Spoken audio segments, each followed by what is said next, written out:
Meu Brasil brasileiro,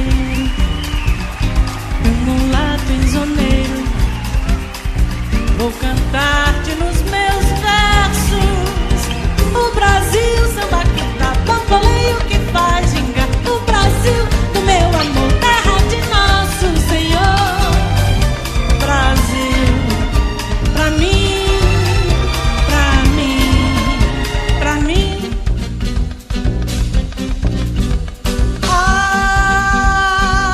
Abre a cortina do passado, tira a mãe preta do cerrado, bota o rei Congo no congado. Brasil, pra mim, pra mim, pra mim. Deixa cantar de novo o trovador, a mericória, a luz da lua, toda a canção do meu amor. Quero ter essa dona caminhando pelo salão e arrastando o seu vestido rendado. Brasil, pra mim, Brasil.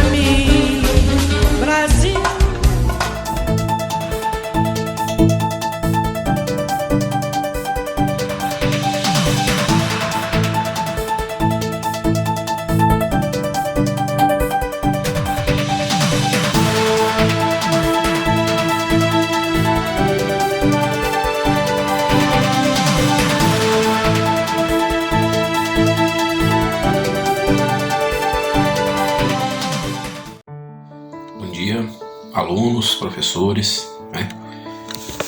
Nós estamos aqui nessa comemoração cívica do Dia da Proclamação da República, né? É um evento ao qual eu tenho participado já. Esse é o segundo ano que eu tenho um lugar, que me dá um lugar de fala, né? Então, coube a mim fazer essa abertura aqui do evento, explanando acerca de como eu vou fazer um resumo básico aí, né? Da historiografia brasileira, desde dos períodos coloniais até a proclamação da República propriamente dita, né? É claro que eu vou ser mais bem, eu vou ser bem mais incisivo na questão republicana, até porque é o foco aqui do nosso evento, né? Porém, eu vou falar, né, dos momentos que antecederam esse fato. Enfim, o Brasil ele vai entrar no contexto da historiografia mundial por volta em 1500, né, lá no contexto das grandes navegações, quando os países mercantilistas se lançam ao Oceano Atlântico com a intenção de colonizar, né, de conquistar terras para explorar colonialmente. Então o Brasil é invadido nesse período, né? Porém, como era de interesse das metrópoles descobrir ouro e metais preciosos, nós vamos ter o Brasil deixado de lado por Portugal por algum tempo, porque aqui não se encontrou metais preciosos. Os metais preciosos eles vão entrar na história do Brasil por volta do ano 1600, e entre 1600 e 1700. Então aqui não se encontrou metais preciosos e o comércio com as especiarias era muito mais interessante. Então o Brasil foi meio que deixado de lado. Só por volta de 1530 o Brasil vai ser ocupado de fato, e aqui vai se instaurar, já que o comércio com especiarias não estava dando lucro, vai se instaurar aqui uma empresa colonial portuguesa. Qual que é o intuito de uma empresa? Fazer o Brasil dar lucro. Então, dar lucro. O objetivo da empresa é dar lucro. Então, o objetivo da empresa real portuguesa era fazer o Brasil dar lucro. Nesse sentido, se o Brasil tinha que dar lucro, vai se instaurar aqui mecanismo para que isso aconteça. Por exemplo, a primeira atividade que vai ser desenvolvida aqui vai ser a atividade açucareira. Se escraviza primeiro os índios, depois vai se ter o lucrativo tráfico negreiro, que vai fazer com que se intensifique aqui a escravidão africana, né? A produção açucareira era incentivada pelo capital flamengo ou holandês, né? O que vai provocar algum processo de invasão no Brasil, inclusive a invasão holandesa, que vai ocorrer em 2 momentos, primeiro em Salvador, depois em Olinda, na qual eles vão se estabelecer, vai se formar no Nordeste o Brasil holandês. O processo lá por volta de 1654 eles vão ser expulsos. Eles vão produzir açúcar nas Antilhas. Nós já trabalhamos, alguns de vocês vão lembrar que a gente já trabalhou isso na escola, no ensino fundamental, principalmente no ensino médio, que eles vão produzir um açúcar melhor e mais barato lá nas Antilhas, e o Brasil vai ter sua produção açucareira entra em declínio, e aí intensifica, vai se descobrir ouro, vai começar a questão do ciclo do ouro, em que vai se explorar o ouro, em que o crescimento populacional do Brasil vai ser imenso durante esse período aurífero, e nisso vai se colocar junto para poder manter essa atividade açucareira, essa atividade aurífera, pecuária, agricultura, né? E vai se configurando um Brasil, né, que o ouro vai cessar, né? O ouro vai entrar em declínio, vai se iniciar uma nova atividade, a atividade do café, e é essa atividade do café que está ligada às pessoas que vão dar o golpe, assim, vão proclamar a República posteriormente. Então, o Brasil vai ter por volta de 1808 a vinda da família real portuguesa para cá, que vai constituir as condições para a formação de um Estado brasileiro, né? Vai se construir aqui instituições como Banco do Brasil, Biblioteca Nacional, faculdades de medicina e direito. Enfim, vai se estabelecer aqui uma organização que vai permitir com que o Brasil venha a se tornar um Estado. Em 1821, Dom João volta, que era o então monarca, né? Ele vai voltar, o rei de Portugal, ele vai voltar, estava aqui estabelecido no Brasil, ele vai voltar para Portugal, vai deixar aqui o príncipe regente Dom Pedro. Este vai ser responsável pela independência do Brasil. O Brasil se torna independente em 1822, Dom Pedro I governa até 1831, abdica o trono em prol de seu filho Pedro de Alcântara. Pedro de Alcântara, ele não pode governar, vai se iniciar um período regencial que pessoas vão governar o Brasil até ele ter a maioridade. Depois disso, ele vai governar, com 15 anos ele vai assumir o poder e vai governar até 1889, data da proclamação da República, certo? Nesse governo de Pedro II, né, uma das forças que mais, assim, esse período ele é dividido em estabilidade até por volta de 1870, quando cessa a Guerra do Paraguai, e crise a partir de 1870. A partir de 1870, alguns fatores como ascensão dos militares no âmbito político, a questão escravagista, abolicionista, do movimento abolicionista, esses fatores vão enfraquecer a questão religiosa, né, que é a questão do fim do padroado régio, vão enfraquecer o governo de Pedro de Alcântara, que vai fazer com que esse segundo reinado venha a acabar, né? Então, podemos dizer, né, que vai ocorrer a dita proclamação da República. Ela vai ser proveniente de um golpe, né? E esse golpe, né, foi um golpe do Partido Republicano Paulista, que vai ser associado ao Exército, né? Foi algo tão repentino, em que as comunicações eram muito raras, o que vai fazer com que demorasse muito que a proclamação da República fosse conhecida pela população. Tanto que o jornalista Aristides Lobo, que é uma testemunha da época, escreveu em seu jornal, né, que o povo assistiu bestializado, ou seja, o povo não sabia de nada, o povo mal conhecia aquilo que estava acontecendo, né?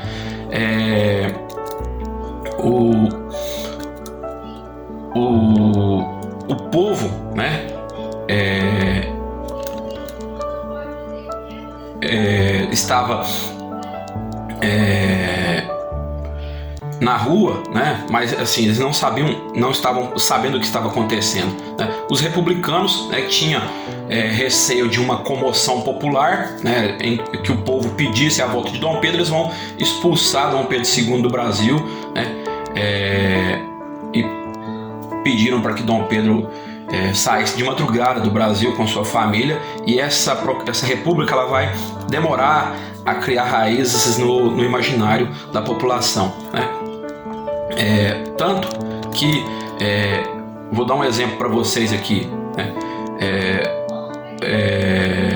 A independência ela é forte, né? Ela comove mais uma perspectiva oficial, porque nela tem símbolos, né? Ocorrem desfiles em sua comemoração. Vocês podem ver que a proclamação da República não é da mesma forma, porque um exemplo de um herói, né, dessa época é o próprio Tiradentes. O Tiradentes foi ele não tinha assim, imagens de Tiradentes, ele foi uma imagem totalmente forjada, associada à figura de Cristo, né?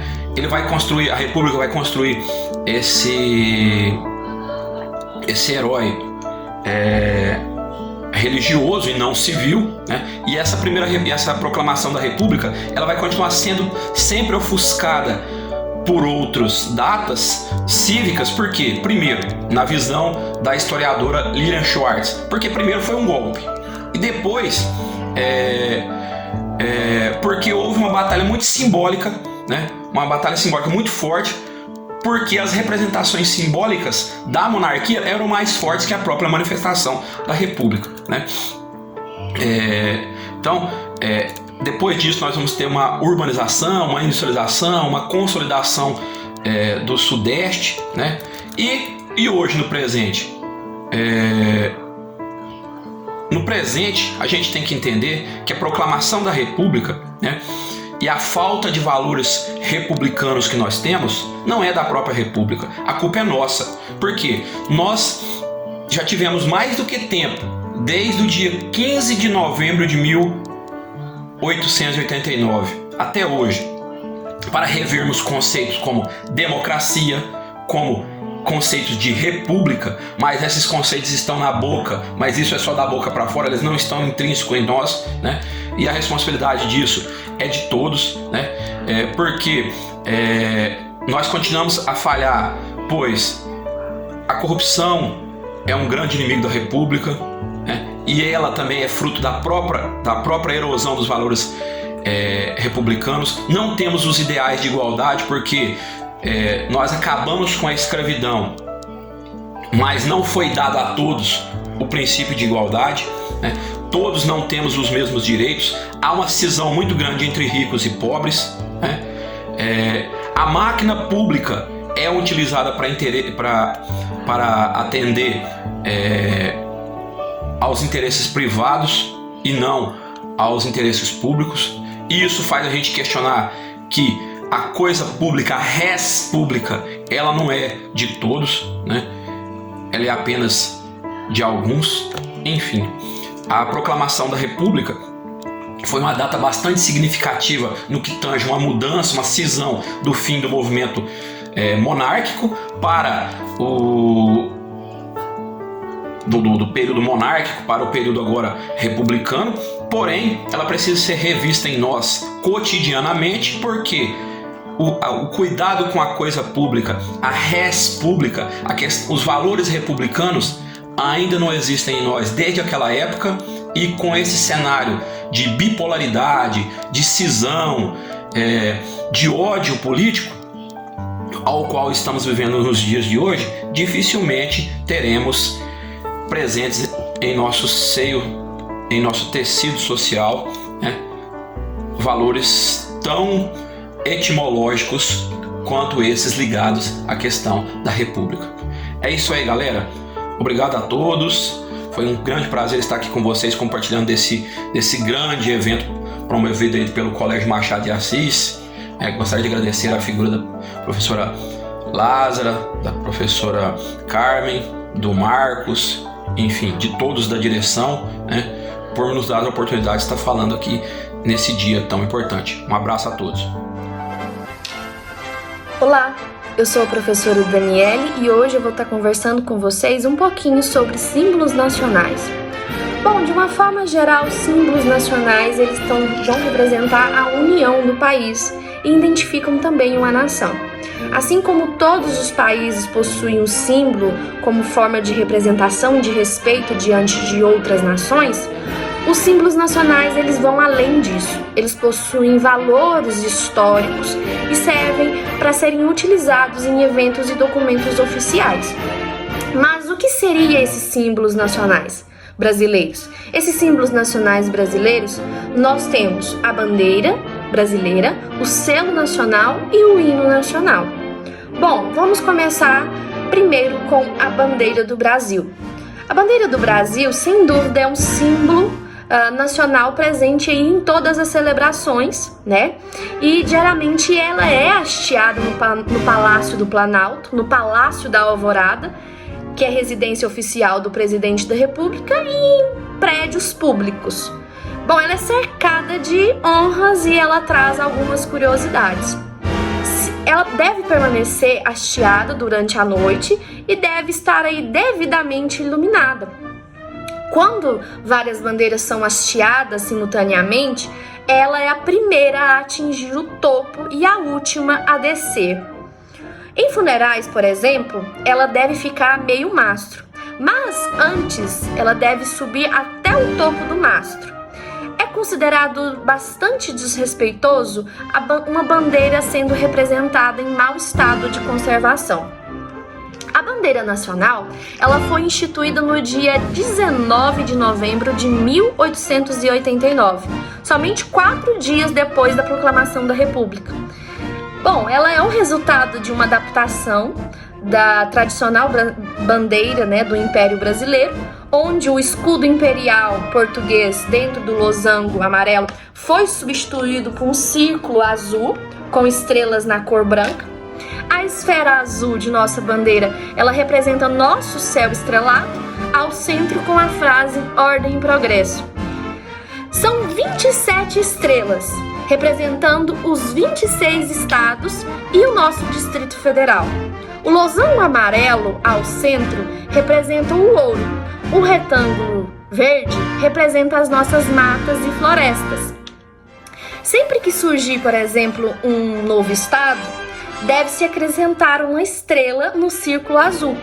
Se algum estado for extinto, deve-se retirar a estrela que é correspondente. E o lema? O lema Ordem e Progresso, ele tem inspiração positivista. O positivismo, ele foi uma corrente de pensamento muito usada no século XIX, que se baseia na racionalidade e na ciência. O termo ordem significa basicamente ordem política e social. O termo progresso faz referência ao desenvolvimento técnico e desenvolvimento científico. No dia 19 de novembro, comemora-se o Dia da Bandeira. Vamos a outro símbolo nacional, o selo nacional. Bom, o selo nacional, ele cumpre uma função mais administrativa. E a nossa lei diz que o selo nacional, ele será usado para autenticar os atos de governo e bem assim os diplomas, né, e certificados expedidos pelos estabelecimentos de ensinos oficiais ou reconhecidos. Ou seja, o uso do selo, como o próprio nome diz, é feito em documentos oficiais ou que passaram pela certificação de órgãos ligados à administração pública. O selo, ele é claramente inspirado na bandeira brasileira. Na verdade, como você já deve ter notado, ele é uma parte dela, né? A esfera azul com 27 letras e o lema Ordem e Progresso, com o acréscimo das palavras República Federativa do Brasil, no encontro do círculo. Mas um outro símbolo nacional, muito importante também, é o hino nacional. E o nosso hino nacional, ele tem uma música de Francisco Manuel da Silva e a letra de Joaquim Osório Duque de Andrada. A canção que simboliza aí o sentimento, os valores pátrios, é o hino nacional. E, além do mais, o nosso hino ele é muito bonito. Ele foi instituído como símbolo nacional lá no ano de 1889. E de lá pra cá, o hino vem sendo aí executado em situações muito importantes, como sessões oficiais, eventos esportivos, eventos nacionais ou até mesmo internacionais. Existem várias regras que se devem ser seguidas no momento da execução do hino nacional, entre elas o respeito à bandeira nacional e ao presidente da República. O hino ele deve ser ouvido de pé e em silêncio, com a cabeça descoberta. Qualquer outra forma de saudação durante a execução, como por exemplo acompanhar com palmas ou assovios, é proibida. Não há nada na lei, no entanto, que impeça as pessoas de aplaudir depois que o hino termina. Bom, uma curiosidade sobre o hino é que a música surgiu muito antes da letra. Na verdade, o intervalo de tempo entre um e o outro chega aí a quase um século. Muita gente considera a letra do hino muito difícil. É de fato, mas há termos aí bem rebuscados, né? Termos de construções pouco usuais, bem ao estilo daquela época em que o poema ele foi composto. Verbos como, por exemplo, ouvira do Ipiranga as margens plácidas de um povo heróico e brado retumbante. Fazem muitas pessoas se perguntarem, afinal, quem ouviu? O que foi ouvido? E o que seriam plácidas e brado retumbante? Esse não é o único trecho da composição que dá um nó na cabeça das pessoas.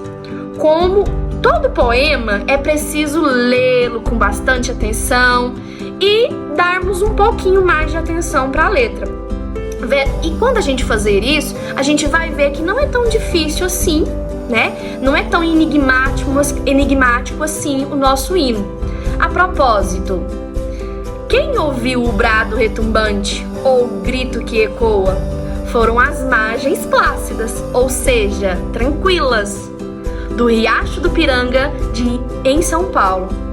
As margens de rio, pode ouvir alguma coisa? Na poesia tudo pode, ou quase tudo é possível.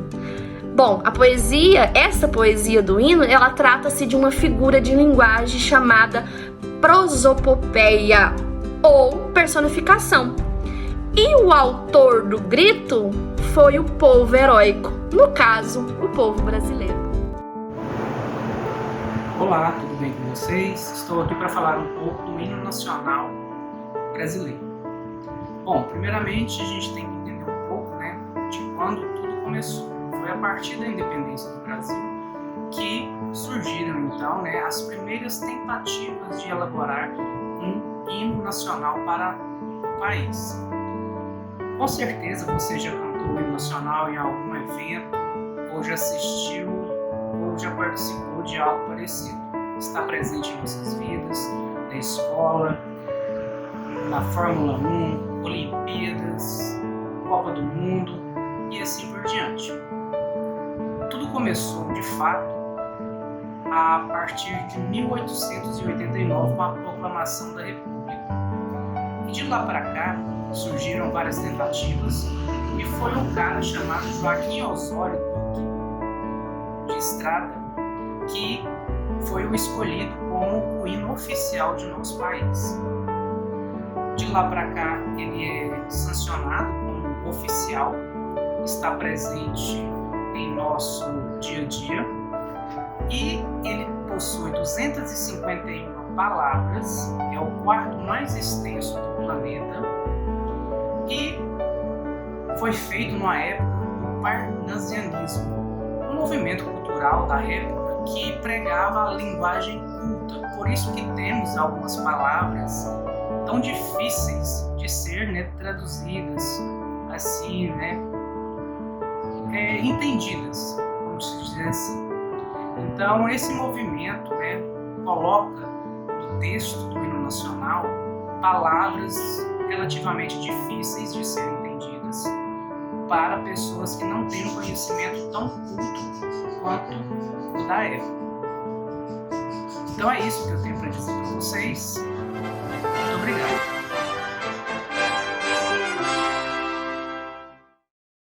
As bandeiras da história do Brasil. Durante sua história, o Brasil teve várias bandeiras até concretizar a atual bandeira. No dia 19 de novembro é comemorado em todo o território nacional o Dia da Bandeira. A primeira bandeira foi a bandeira da Ordem de Cristo, que vigorou de 1332 a 1651. Foi a bandeira hasteada pelos portugueses no Brasil na época do descobrimento. Tivemos a segunda bandeira, de Dom João III, que vigorou de 1521 a 1616, bandeira que foi usada pelos portugueses no início do período colonial. A terceira bandeira foi a bandeira do domínio da Espanha sobre Portugal. Durou 24 anos, de 1616 a 1640. A quarta bandeira foi a bandeira do Principado do Brasil. Durou de 1645 a 1816. A quinta bandeira foi a bandeira de Dom Pedro II de Portugal, que vigorou de 1683 a 1706. A sexta bandeira foi usada no período de Dom João VI, conhecida como a Bandeira de Portugal, Brasil e Algarves, de 1816 a 1821. A sétima bandeira foi a bandeira do regime constitucional, de 1821 a 1822. A oitava bandeira foi a bandeira do Brasil Império, primeira bandeira após a independência do Brasil, de 1822 a 1889. A nona bandeira, a primeira bandeira do Brasil República, foi usada por pouco tempo, 4 dias apenas. Essa bandeira foi instituída por Marechal Deodoro da Fonseca no dia 15 de novembro de 1889. Com a proclamação da República, passa-se a usar esta bandeira, que vigorou apenas 4 dias e entrando em vigor a nossa atual bandeira do Brasil. Só que no início ela era considerada como a bandeira dos Estados Unidos do Brasil. Era esse nome que vigorava. Vigorou de 1889 a 1969, passando a valer no dia 19 de novembro de 1969 como bandeira da República Federativa do Brasil. A bandeira brasileira foi instituída aos 19 dias do mês de novembro do ano de 1889, 4 dias após a proclamação da República, feita por Marechal Deodoro, aos 15 dias do mês de novembro de 1889. É o resultado de uma adaptação na tradicional bandeira do Império Brasileiro. Em vez do escudo imperial português dentro de um losango amarelo, foi adicionado o círculo azul com estrelas na cor branca. Existem normas específicas nas dimensões e proporções do desenho da bandeira brasileira. Ela tem um formato retangular, com o losango amarelo ao fundo e o verde, sendo que no centro a esfera é azul celeste, atravessada pela faixa branca com a palavra Ordem e Progresso. Em letras maiúsculas, verde, uma faixa oblíqua inclinada da esquerda para a direita. No círculo azul estão 27 estrelas, que representam o céu do Rio de Janeiro, incluindo várias constelações, como por exemplo a do Cruzeiro do Sul. As estrelas representam simbolicamente os 26 estados e o Distrito Federal. A única estrela que fica na parte superior do círculo representa o estado do Pará. A bandeira nacional, ela é hasteada de manhã e recolhida na parte da tarde. Ela não pode ficar exposta à noite a não ser que seja bem iluminada. É obrigatório o seu hasteamento em órgãos públicos em dias de festas e também em luto nacional. Nos edifícios do governo, ela é hasteada todos os dias. Também é exposta em situação em que o Brasil é representado diante de outros países, como, por exemplo, em congressos internacionais e encontros governamentais. A atual bandeira nacional foi adotada pelo Decreto-Lei nº 4, aos 19 dias do mês de novembro de 1889. Sua elaboração foi realizada por Raimundo Teixeira Mendes, positivista, Miguel Lemos, diretor do Apostolado Positivista do Brasil, e Manuel Pereira Reis, astrônomo, e Décio Vilares, que foi o pintor da nossa bandeira do Brasil. Cada elemento da bandeira possui um significado, sendo o verde, que representa a pujança das nossas matas brasileiras, o amarelo representa as nossas riquezas dos nossos solos, o azul é o céu, o branco a paz, as estrelas brancas representam os estados brasileiros e o Distrito Federal. A frase ordem e progresso, influenciada por Augusto Comte, filósofo francês, fundador do positivismo no Brasil. E por fim, nós temos o hino da bandeira. Letra de Olavo Bilac, música de Francisco Braga. Salve lindo perdão da esperança, salve símbolo augusto da paz. Tua nobre presença, lembrança, a grandeza da pátria nos traz. Recebe o afeto que se encerra em nosso peito juvenil. Querido símbolo da terra, da amada terra do Brasil. Em teu selo formoso retratas este céu de puríssimo azul, a verdura sem par destas matas e o esplendor do Cruzeiro do Sul. Contemplando o teu vulto sagrado, compreendemos o nosso dever e o Brasil, por seus filhos amados, poderoso e feliz há de ser. Sobre a imensa nação brasileira, nos momentos de festa ou de dor, paira sempre sagrada bandeira, pavilhão da justiça e do amor.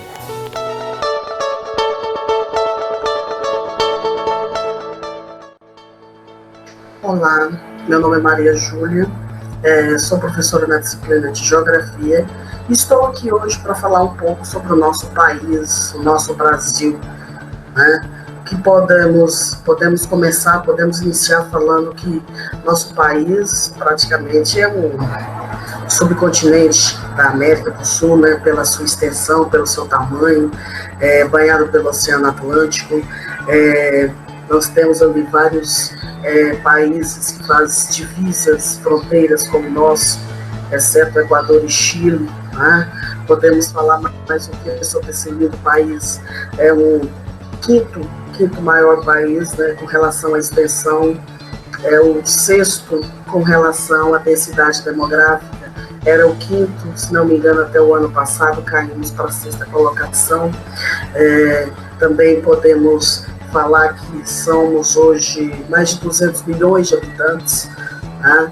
E essa população miscigenizada, né, seria uma mistura linda de etnias, onde faz a alegria desse povo brasileiro, né, onde tem um pouco do indígena, do negro, do europeu, do asiático, tem um pouco de tudo, onde compõe essa população miscigenizada, essa população linda, bonita, alegre, que é a nossa população brasileira, né? Podemos também falar que, em razão da sua extensão, né, quinto país maior do mundo, também podemos falar da questão dos fusos, né? Pelo fato de ser grande, nós temos aí 4 fusos horários, temos também vários climas, vegetações, e estes vários climas e vegetações vai dar características a lugares lindos, maravilhosos, onde muitos turistas vêm prestigiar o nosso país e a natureza, né? Começando ali pela ilha, pelo arquipélago de Fernando de Noronha, né? Um lindo lugar onde recebe pessoas de todo lugar do mundo. Pensamos que Fernando de Noronha, que é a Vila dos Remédios, né? Que é o principal point do local, pensamos que só nós aqui brasileiros que visitamos Fernando de Noronha, que pertence ao estado de Pernambuco, porém não, nós sabemos que não. Muitos alemães, suecos, russos, né, eslavos, muitos norte-americanos vêm prestigiar Fernando de Noronha. Mas não é só lá, também temos as lindas praias da região Nordeste, né, as lindas praias da região Nordeste. E até aqui no Centro-Oeste, por incrível que pareça, né, Centro-Oeste, as pessoas pensam que aqui é mais um modelo agroexportador, o grande celeiro do país. Temos lindas cachoeiras, temos ali a Chapada dos Veadeiros, né? Temos também a gruta, né, aquela gruta do Lago Azul, lá na cidade de Sorriso, né, aqui na região Centro-Oeste. São vários lugares onde abrange turistas que, além de procurar lugares bonitos, exóticos, também procuram que a aventura. Temos também aqui lugares para desenvolver o ecoturismo. Isso tem atraído muitas pessoas para o Brasil. O Brasil é um dos países que mais atrai, né? Temos ali o México, o próprio Estados Unidos, os países ali da América do Sul, os países da América Central, ali da região de Bahamas, ali da região da América do Caribe. Então, muitos lugares atraem as pessoas, mas aqui no Brasil vem crescendo o número de turistas, tá? Desde ali, depois dos 2 eventos sediados pelo nosso país, que foi a Copa do Mundo e as Olimpíadas. Antes, o turismo já vinha crescendo. Depois desses 2 eventos sediados pelo nosso país, cresceu muito mais ainda o número de pessoas procurando, né, para vir para cá, para conhecer esses belos e lindos lugares. E sem contar o nosso rio lindo aqui, que é o Araguaia, né, gente? Muitas pessoas também de fora vêm conhecer o Araguaia, prestigiar o local.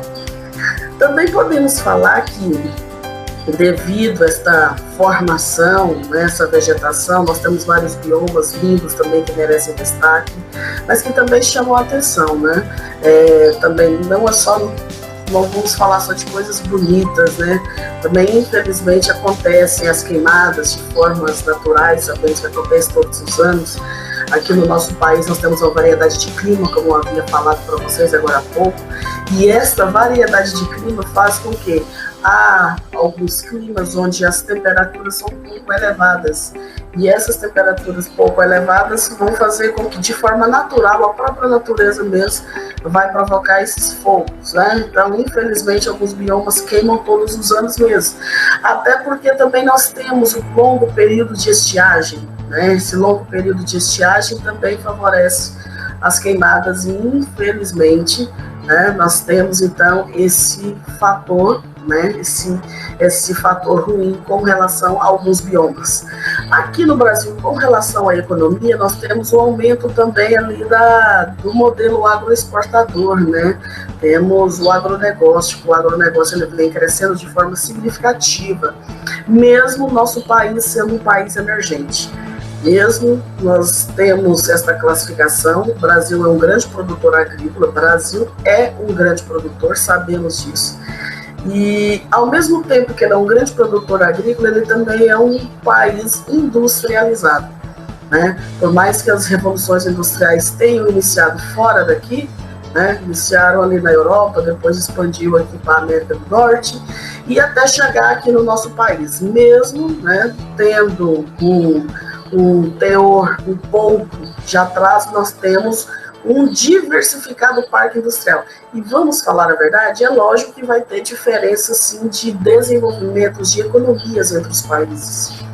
Não são todos os países que vão ter economias iguais, não são todos os países que vão ser considerados desenvolvidos. O Brasil é um país emergente, ele está em desenvolvimento. E pelo fato dele estar em desenvolvimento, tem coisas ainda que, infelizmente, nós ainda estamos aperfeiçoando, estamos ainda melhorando para se chegar num patamar melhor ainda. Então, nós temos esse parque industrial diversificado, temos diversas estimativas, temos diversas potências, temos vários tecnopolos ao longo do nosso território, ali na região do ABC, né, em São Paulo, temos tecnopolos no norte, ali naquela região ali de Manaus, né, que é o polo industrial e da Zona Franca, e vamos ter novos outros polos no Nordeste, aqui no Centro-Oeste, e isso faz com que ganham ênfase, um maior fôlego para o futuro. Então, se hoje nós já temos esse grande parque industrial e esse modelo agroexportador, no futuro teremos um potencial melhor ainda. E é por isso que nós temos alguns parceiros comerciais, os parceiros comerciais também eles dão uma ajudinha nisso aí, né? Quando o país ele entra para um bloco econômico, como nós temos o Mercosul, né? E nós temos um grupo, né, que é o BRICS, que por enquanto não pode ser rotulado como um bloco econômico. Mesmo assim, o BRICS, que é composto por países emergentes, mas o Mercosul, sendo o Brasil fazendo parte dos dois, né, o Brasil só tende a ganhar, porque os dois têm os mesmos objetivos, ou seja, alavancar, melhorar a economia, melhorar o seu grau de desenvolvimento, né? Então, o que nós podemos falar do Brasil hoje é um país que ele está em desenvolvimento, né? Problemas todos os países têm, e, assim, ainda mais no momento que estamos passando agora, um momento delicado pelo coronavírus, pelo Covid-19. Todos os países estão mais ou menos na mesma classificação, na mesma fase, tá? Estamos passando por um momento delicado, sim, mas tudo isso sabemos que vai passar. Nada perdura, nada é para sempre, né? Do mesmo jeito que vem esse momento ruim também vai embora, tá? Então, estamos passando por uma fase delicada, não só o Brasil, vou frisar aqui, não só o nosso país, mas praticamente todos os países, até porque vivemos no mundo globalizado capitalista, onde eu falo direto para os meus alunos, né, que num mundo como esse, quando uma crise dessa proporção atinge ou inicia o comércio em um país, a tendência é espalhar para todos os outros. É o que vem acontecendo, tá? Mesmo com essas dificuldades, acreditamos que iremos sim superar todo esse momento ruim e num futuro que não está distante, iremos sim ser um país, iremos melhorar não só o modelo agroexportador, iremos melhorar também o poder industrial, né? E melhoraremos também outras políticas necessárias na área da saúde, na área da educação, na área da segurança. Isso é questão de tempo, tá? Então, o Brasil tem grande potencial, né? E ele sim irá desenvolver ao ponto que vai chegar ao determinado grau de desenvolvido, de emergente a desenvolvido, tá? Porque estamos por etapas, passamos por etapas, desde o Brasil colônia, vimos por ciclos econômicos, né? Houve proclamação da República, então hoje nós somos um país independente emergente, estamos passando por fases, até chegar então na fase em que seremos um dos grandes modelos, né? Uma das grandes potências aqui da América do Sul. Ok? Muito obrigada, agradeço a atenção de todos vocês e até mais.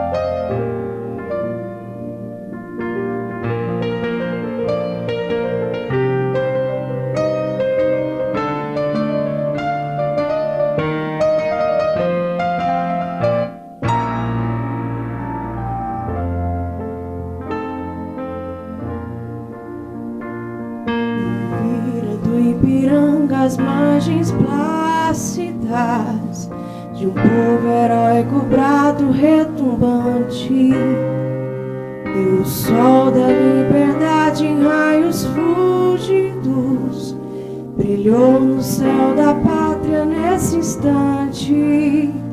Se o penhor dessa igualdade conseguimos conquistar com um braço forte, em teu seio, ó liberdade, desafia o nosso peito à própria morte. Ó Pátria amada,